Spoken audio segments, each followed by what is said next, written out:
I think there's a lot of hope in the show. Each episode tries to have this very odd balance between the very obvious cons to the situation, the fact that these characters are living under this level of threat and in this high state of deprivation. But there's a lot more kind of insidious and subtle pros to the situation as well, which is the authenticity of relationships suddenly becomes a lot stronger. Kids are forced to use their imaginations to play. There's not so many distractions with modern conveniences, and there's a sort of return to your word is your bond kind of 19th century mentality that I think are actually advantages to these characters in the present state that they're in. So I see, it's both a show about resistance and about creating, I said this last night, what the next template for the next civilization is going to be, and hopefully retaining only the best and discarding what was superfluous or unnecessary. We obviously see Tom and Ann clasp hands at one point in this past episode. Yes. And I know I've heard you guys, and also I've heard the producers talk in the past about taking it slow. Obviously, both characters have just experienced massive loss, so it's not, you can't just shove these two characters together immediately. But talk about the evolving relationship between the two of you.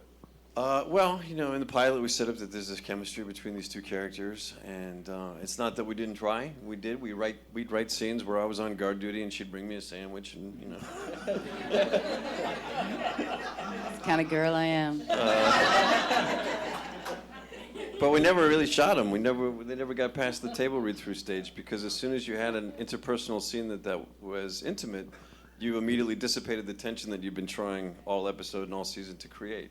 So to try and figure out a way where these two characters could have that private moment became really difficult.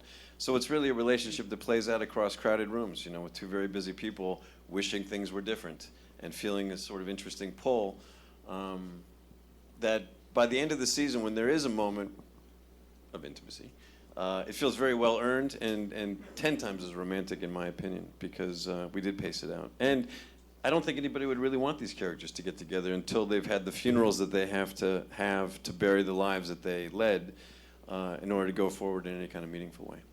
Yeah, I remember, I didn't know if that was your idea, but I remember being told that part of the reason it was being stretched out was because you wanted to respect the fact that I had lost my husband, he had lost his wife, his kids are still there.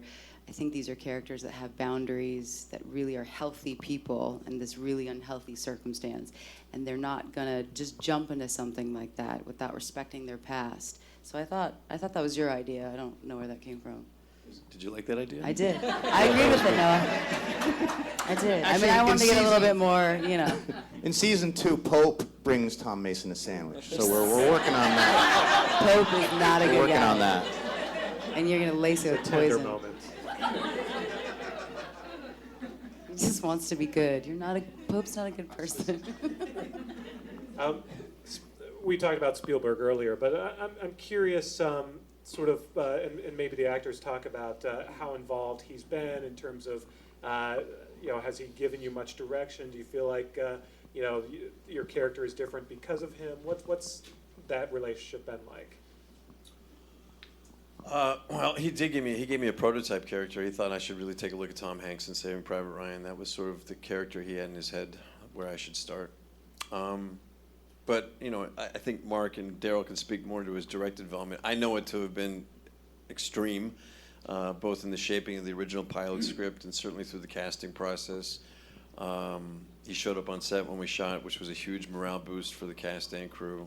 Watched all the dailies that we filmed, made editorial suggestions on all the episodes, designed the aliens and spaceships with the post-production house that we hired. His fingerprints are all over it. Yeah, he does not put his name on something that he doesn't get intimately involved with, and he literally picked, production designer, costume designer, cinematographer. Every cast member on this stage he was involved with, and looks at multiple people and asks tough questions.